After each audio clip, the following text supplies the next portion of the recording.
देशात राष्ट्रपती हे पद सर्वोच्च आहे. तिन्ही सेना दलाच्या त्या प्रमुख आहेत. असे असतानाही राष्ट्रपतींना नव्या संसद भवनाच्या उद्घाटनाला न बोलवणे हा लोकशाहीचा अपमान आहे, अशा शब्दात काँग्रेस नेत्या विंग कमांडर अनुमा आचार्य यांनी भाजपवर जोरदार टीका केली आहे. पुणे शहर जिल्हा काँग्रेस कमिटीच्या वतीने काँग्रेस भवन येथे आचार्य यांची पत्रकार परिषद आयोजित केली होती. त्यावेळी त्यांनी 9 साल 9 सवाल चुप्पी तोडिये प्रधानमंत्रीजी या विषयावर संवाद साधत भाजपवर निशाणा साधला. यावेळी काँग्रेस पक्षाचे नेते उल्हास पवार, अभय छाजेड, संगीता तिवारी, कमल व्यवहारे आदी उपस्थित होते.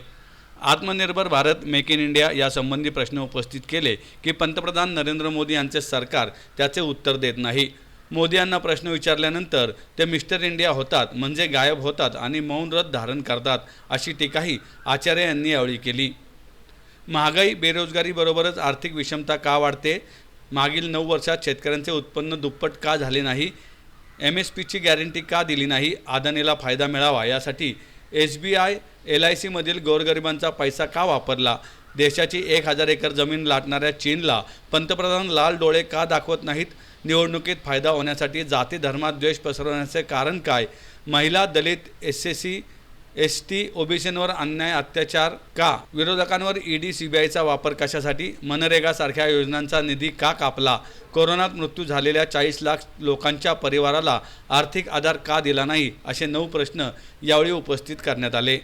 अगर देखिए विश्व के अलग-अलग आंकड़ों पे भारत को नीचे जाते देखा और एक ऐसी हेकड़ी बात सरकार देखी जिन्होंने उन आंकड़ों को खारिज किया, लेकिन उनके खिलाफ कोई काम करते नहीं देखा कि उन आंकड़ों पर कोई काम किया हो. तो सही अर्थों में ये NDA सरकार ने यानी कि नो डेटा अवेलेबल. आप पूछो कि प्रवासी मजदूरों की कितने लोगों की मौत हुई? No data available.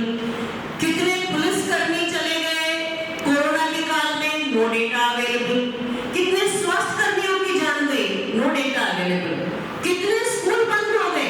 No data available. कितने स्कूलों में कोई अध्यापक ही नहीं है? No data available. कितने स्वास्थ्य केंद्र बंद हो गए? No data available. तो ये NDA सरकार जो है, इससे हमने 9 सवाल पूछे हैं और ये 9 सवाल आपके सामने रख रहे हैं. सबसे पहला सवाल तो अर्थव्यवस्था पर है. जो हमारी GDP है टॉपल होती चली गई.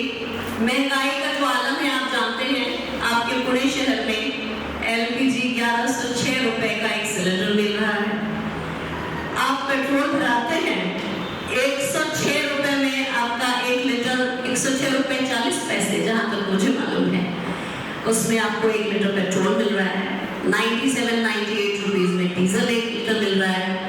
आटा, दूध, सरसों तेल पूरे भारत की तरह ही आपके यहाँ भी उतना ही महंगा है. बेरोजगारी 45 साल के सबसे ऊंचे मकाम पर है.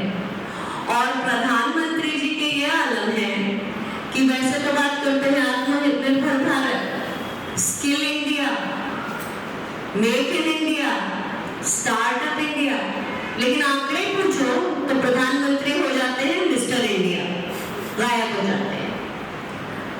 दूसरी बात जो हम आपसे करना चाहते हैं वो ये है कि मोदी सरकार में उनके ही दोस्त किसानों की हालत सबसे ज्यादा खराब हुई है. दूसरा हमारा सवाल ये है कि मोदी जी, किसानों की आमदनी आपने दुगनी करने की बात की थी, लेकिन किसानों की आमदनी जो पहले 32 रुपए प्रतिदिन मानी जाती थी वो 27 रुपए पर आ गई.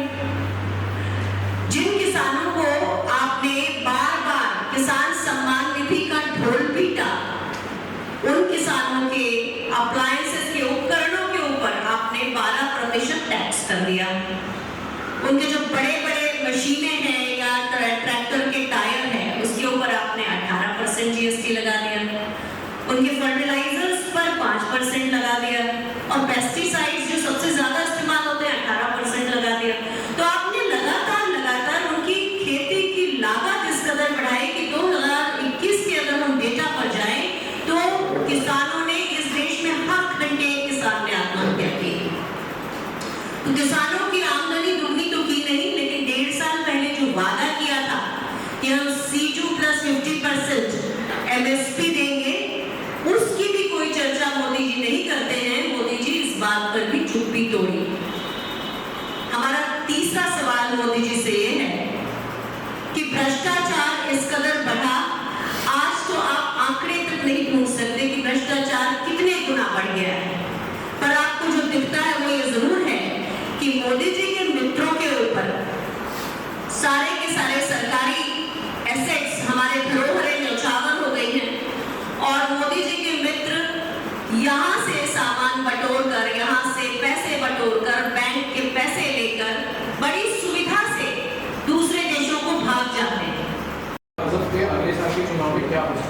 भारतीय जनता पार्टी पश्चिम बंगाल में 200 से ऊपर सीटें ला रही थी, हिमाचल प्रदेश में सरकार बना रही थी, कर्नाटक में बहुमत से सरकार बना रही थी।